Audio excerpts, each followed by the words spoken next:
Alright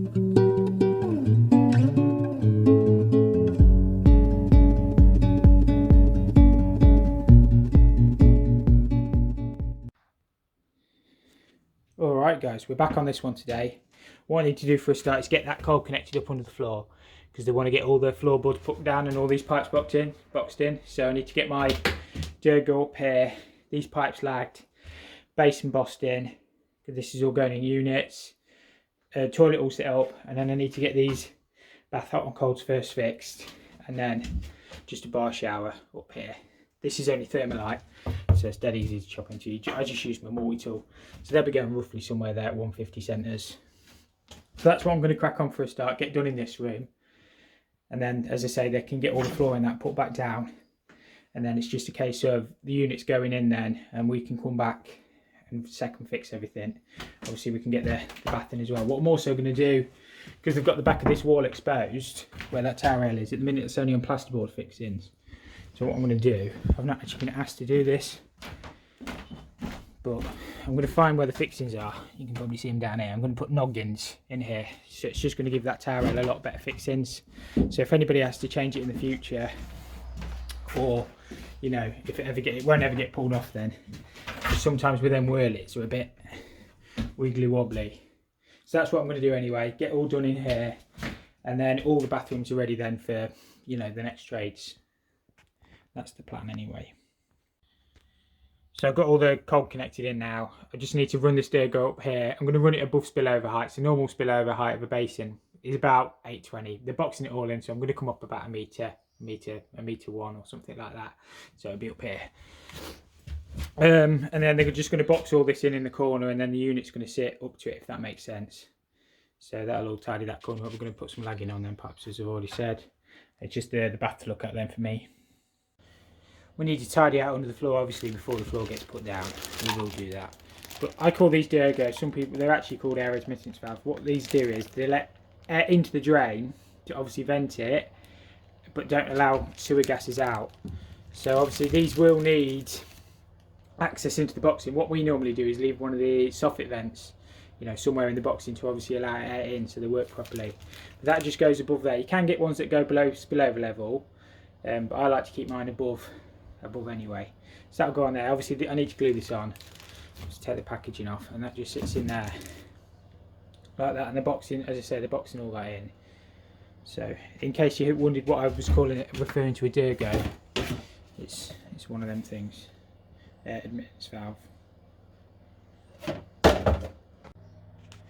All I need to do with these shower pipes is chop 2 pipes straight down the wall and leave them out, poke them under the bath, ready to connect up. So just 150 centre bar showers. Most of them are 150 centres.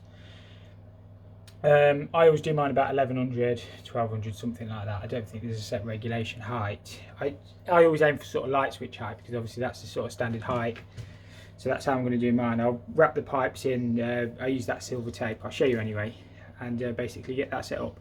Just run them straight down. You don't want your pipes coming across and then down, because when you come to fix your shower outlet thing, it's one of them fast fix kit. You won't hit your pipe then, so you can fix there and there, and your pipe will run straight down. So that's how I always do mine. So all I use to cut thermalites is like a blunt multi-tool blade. So this, I try and do this left-handed. I'm filming, so you can just put that on there.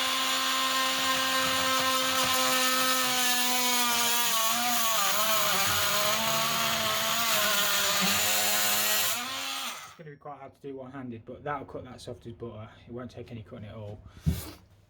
I'm obviously working left-handed and trying to film, so I'll get all this chopped out really quick and just get my pipes put in. So they look something like that when they're all chopped in and clipped, so ready to connect on underneath. Right, we are all first fixed in here. I've put a separate waste in for the basin. We've got a good fall on that. All the hot and colds are in. Hot and colds are over there ready to go for the bath. Shower's all in. So Johnny can come box all these in now. Just need to put a pipe lagging on there yet. Box all that in, units along there, and then we can come back and second fix in. So it all should be good. Right, we've got a rare minute where nobody's on my back. So I'm going to come down here and lag these pipes across there. We have got a loft hatch going in. See where it's double trimmed? just there, so quite near the air taps. They should be fine. So just got to lag these. I do them nice and neat. The insulation will go over the top anyway, so there's no chance of them freezing. It's just nice not to be under pressure for 5 minutes. And then it's Friday today, I should have said. I need to leave slightly early because I like to get all my stuff in my van for Saturday jobs, so I don't have to go to the merchants on Saturday then. So that's what I've got to do. I've got to get these pipes lagged. The boiler and everything's here as well now. I'll show you. So they formed the studding for the cylinder cupboard. Slightly bigger, but that makes it easy for us, so we can jig all these pipes in. I might put some patch trusses in so I can hang the expansion vessels. Cylinders here, boilers here, so I can start getting that lot in as well this afternoon. I've got a few bits still upstairs, but it's a madhouse. Got the radiator first fixed in for these as well. Obviously I've got to be careful when I fix the brackets on that, but it should be fine. I've measured, I took a picture on my phone of where the pipes are. There's not too much where I can change them really, so I'll get over it. I'll probably put some patch trusses in for that as well. It's just nice to be able to just relax for 5 minutes. Hopefully it's not too dark up here. I use the Pipe Lagger Pro lagging tool. It's just down there. You get really nice angled finishes. So I think PB Plumber did a video on that first. So that's where I got the idea from. So it just makes it real nice. So there's no chance of that freezing. So I just need to do the rest of it now. What I like to do with my air taps is leave a piece of insulation sticking up here somewhere, leave a piece of pipe lagging, so when you poke your head up you can see there's an air tap there. Makes it nice and easy to find them, because imagine all the yellow fiberglass is going to come over here, probably 300mm deep, so you won't be able to see where they are. So I'll show you anyway. I'll stick a piece right up in the air so you can see them. But if you do them like that, when the next man comes and wants to find out where they are, you'll be able to just poke your head up the hatch and see where they are. So it makes life a lot easier. And then the fiberglass will just come over the top and they'll poke up above. Yeah, that's how I always do them. I think I want a blender on this bath. It's an existing one. You seen the flexi on there? They're like 2 meters long. You go under the bath, all that way, look, and then across to there. Look at the flexi on them. I've pretty much seen everything now. Look at that. I don't know if they're joined. I think they're all one piece. It's a bit hard to see. They go under the bath, onto there, look. Jesus. They've done some sort of weird Durgo arrangement as well on there as well. They've obviously had a venting issue. Right guys, it's raining outside now, so I can't really do the boiler. So what I'm going to do is come in here and alter these pipes. We've got to get a radiator, wherever they want, a tall vertical one on this wall basically. So what I'm going to do is chop these pipes up from here. Obviously these are on like a, I don't know whether they've spring bent them or knee bent them, but I need to chop them back here somewhere, all the way across and into there. It's not ideal having the pipes under the floor screen. Technically we're okay because this is a heating system, not a water system, so it's on a closed loop, so the regulations don't really apply for this, but obviously it's not good practice. All I'm doing is extending what was already there. I wouldn't really put it in from new. Obviously if it was hot and cold, we'd have to duct it, because obviously the regulation state, water regulation state, you can't have anything not in ducts. The reason there's a radiator on here, in theory I could tee into them, run it round and then onto here, but the reason I'm not doing that is because, I'll show you over here, I've got this to over as well. We've got these pipes here, they want a radiator on this wall. It just says a small radiator. So I don't know what that means, but we'll just put a small radiator on this wall, I guess. It looked like it was 1/2 inch, 15mm, but look, they teed off the 10mm. That 10mm is twisted, and I think that goes all the way around. I think it feeds, this is underfloor heating in here now, which not a good place for the room stack because that feeds the house, so we'll probably have to move that. But they're on 10mm, them 2 radiators, and then I think there was a radiator in here before they had the underfloor heating put in, and then I think this radiator in here, which they wanted me to tee off, that one down there, also comes off the 10mm. So that's why I don't want to connect another radiator onto it. I know we've got these shotgun adapters through here. So I think we've got them. I don't really know where they go. It's pretty much hard to tell. So I think if I just connect back off that 15mm, which I think is their hot and colds, which obviously shouldn't really be not in dogs. I think it is them two, which I think feed that one, and then they've like teed off to feed that what was the radiator on the island, which is what I'm going to go off, because I think it'll give it best chance of working properly. Because as I say, if I tee off them ones over there, which feed that radiator there, then there's a good chance that the pipe size might not quite be big enough and this radiator might not get hot enough. Whereas if I come off the 15mm, I know it's got best chance of working then. So that's what I'm going to do anyway, right or wrong. The only other way I could do it is if I drop down from above, but I think they kind of agreed to chase this floor screed up. Hopefully it's not too hard. It looks like it's about, I don't know, 60mm thick. So sometimes you're looking, you can just break it up. Obviously, wear all your correct PPE, masks, goggles, ear defenders, and I'll just use the breaker. I won't use the angle grinder because it'll make too much dust. I'll just break it across and then just have to screed it back in. I will lag the pipes and everything. So yeah, that's the plan anyway. And then I'll sort them ones out there once I've done this.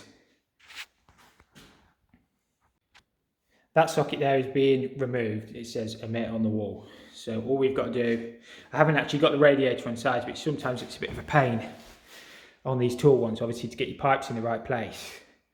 What I'll do is I'll have a quick look on the internet, but I might just leave my pipes. I'll chase out under here somewhere, and I'll just leave my pipes there. And when I get my radiator on site then, I can bring the pipes up dead in line then, because obviously there's nothing worse than seeing wonky pipes.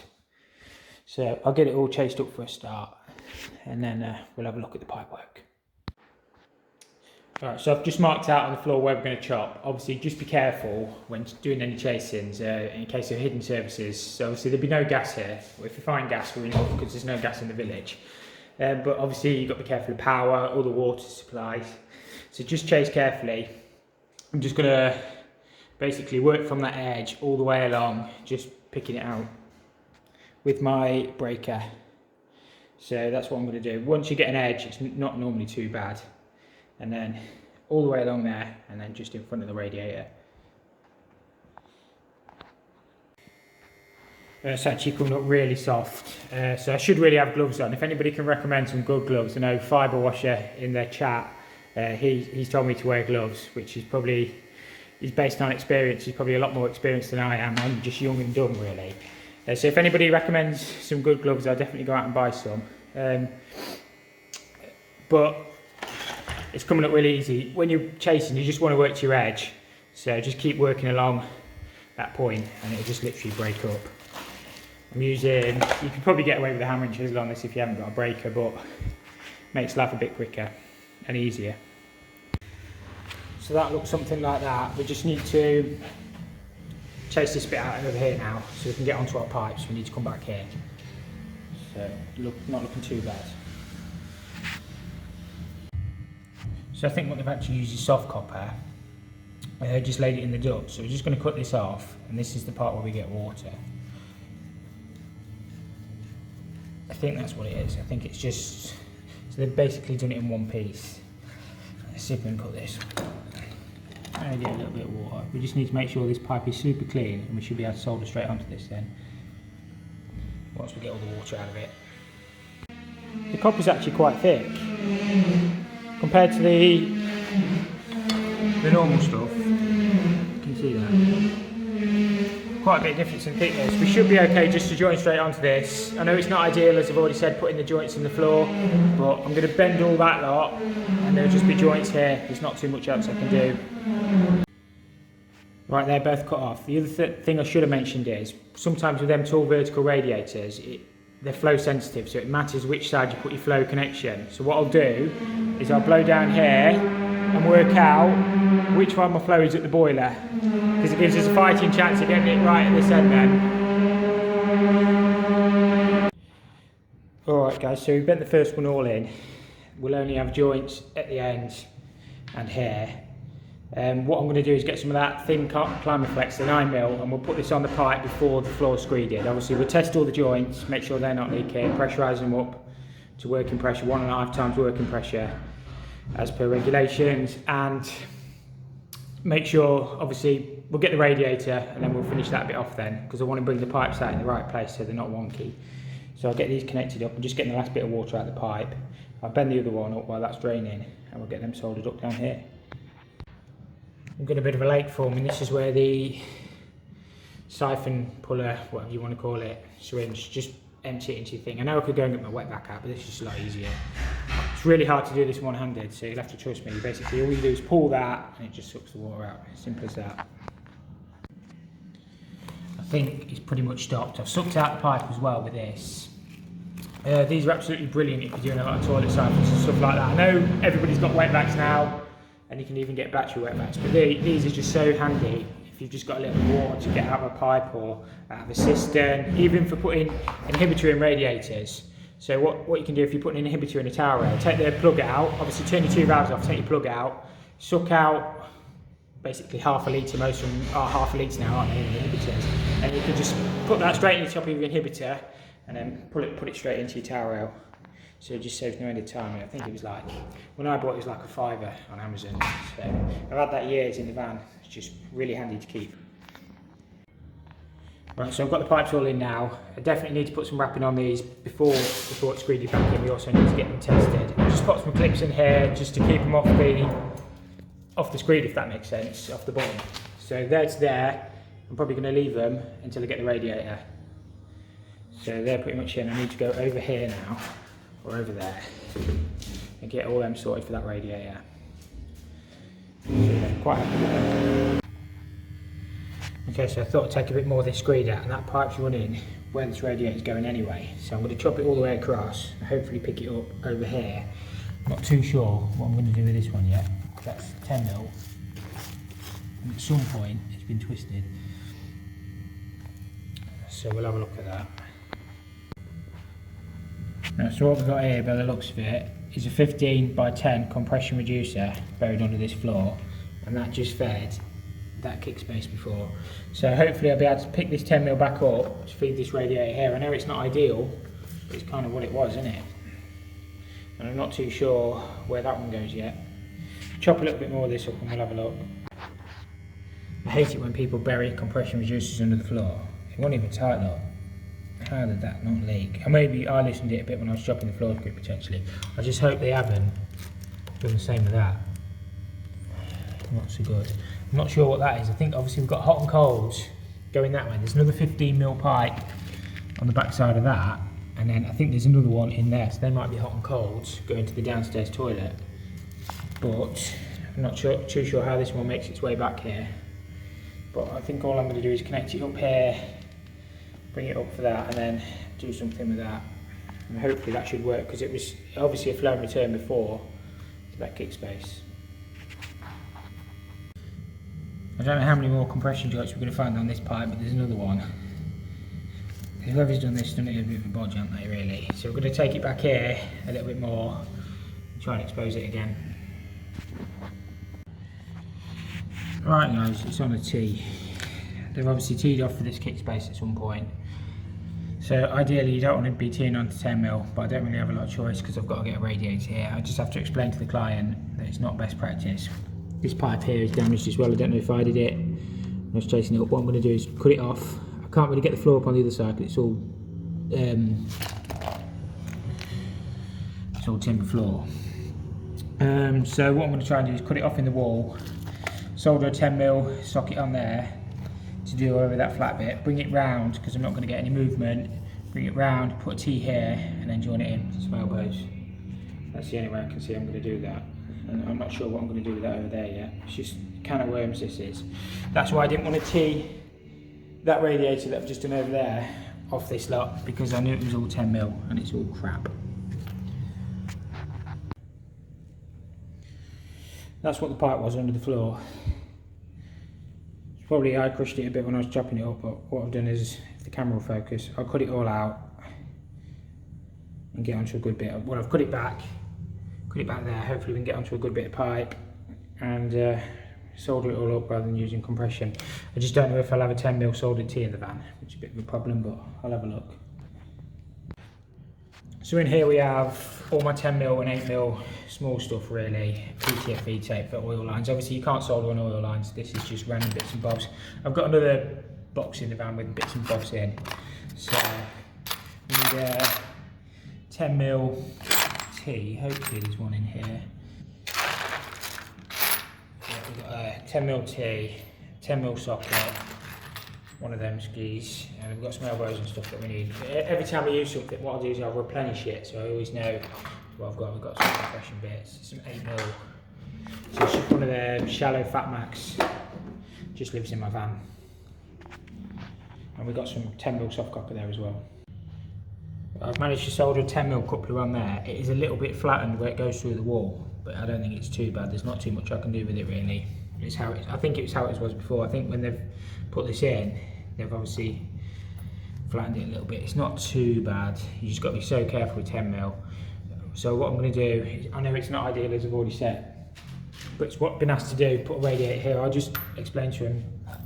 Then it might not work very well. Obviously, what can you do? So I'm going to tee into that. Probably have to use a couple of elbows on this one, swing it back in, and then I'll just bend it up. I'll probably bring it up in 15mm though, because it makes it a bit less. It makes it 10mm so soft when it comes out the floor. Yeah, anybody can kick it. You know, catch it with a hoover and it can dent it. So I'll put some 15 to 10, bring it up in 15mm, I think. Right, we've actually managed to get it in on the tee. So I'm not very happy with the job, obviously, because we teed into 10mm and it's a little bit where it goes through the wall, but I don't think it's too bad. So all I'm going to do is bring this up for a 15mm, for a double radiator now. I guess we'll just put like a 400 double or something on it, doesn't actually say. So I'll solder this on, bring it up in 15mm, right distance from the wall, and we'll have a look at that one then, see what we find over there. Right guys, so that's the first one in and all soldered up. I've just measured off another double radiator in the house to get me the right distance off the wall, so we should be fine at that. So it's better than it was before. At least it's all soldered now. I just hope there's no other joints further along, but what can you do? Right guys, they've asked me to remove these hot and colds from here. The only problem is these pipes come out under the floor and tee in about here somewhere. They come off them down there. That's hot, that's cold. If I leave them just capped there, there's a chance you could get a Legionella in that pipe and it's classed as a dead leg. So we really need to remove the section of pipe to within, ideally remove the T, wherever that is, or to within twice the diameter. So we've got 30mm on a 15mm pipe. So I'll have to have a word with them, see what they want to do with that one. It's either that or we use them. We might be able to put some outside taps in hot and cold or something. Not too sure. Somebody mentioned on my last video about the socket under the basin in this upstairs bathroom. It's been disconnected now, look. No more socket. Likewise that one. So all the power in here will basically be to regulation, the sparky will sort all that. So there'll be nothing in zones or anything. That'll be for extract fan, I imagine. So yeah, everything will be done to regulations. Right, I'm just nipping around and blanking all my colds off. I'll leave the hots. I've not got the cylinder in anyway, but I can get all the cold tested. That's all been boxed in now. I just need to lag them before it's plasterboarded. The other way of doing this is, the other reason I just blank the colds off, if I've got a pipe crossed, I'm going to know about it. So if it starts peeing out the hot, that means I've got something crossed. So it's a good little way of telling. So I just need to nip around, make sure they're all turned off and all blanked off, and then we can get filled up then. But hopefully we've got water on everywhere now. Yeah, I've just been around, there's nothing pouring out anyway, so we'll switch it off tonight, but everything on the cold side is filled up, and then I'll have another check around before I go obviously, but everything should be fine. It's always worth just double checking to make sure you've got nothing crossed over on your hots and your colds, because that can cause a problem.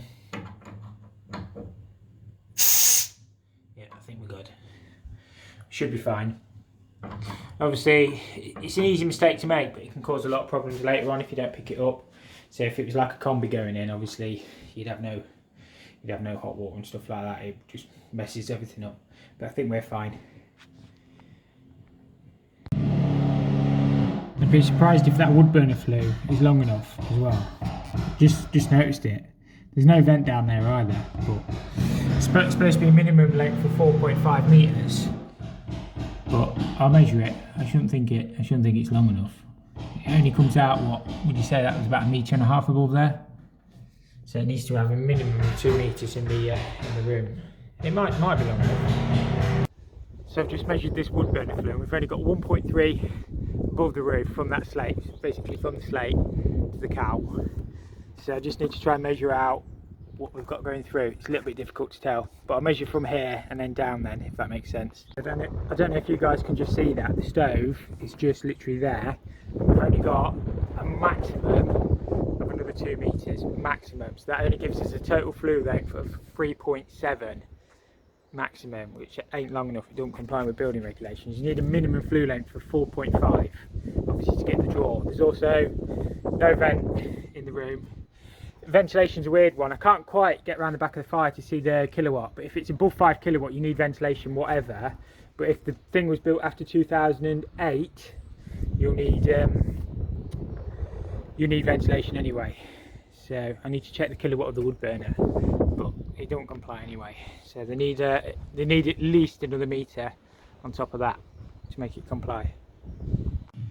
So the stove's actually bang on 5 kilowatts. So if it was built after 2008 it wouldn't need a vent, but because this is new in 2008 I think it should have a vent, so we'll have to work out the ventilation for that, but it doesn't comply anyway because the flue is nowhere near long enough. So it needs at least another 1.2 metres on the top to make it comply.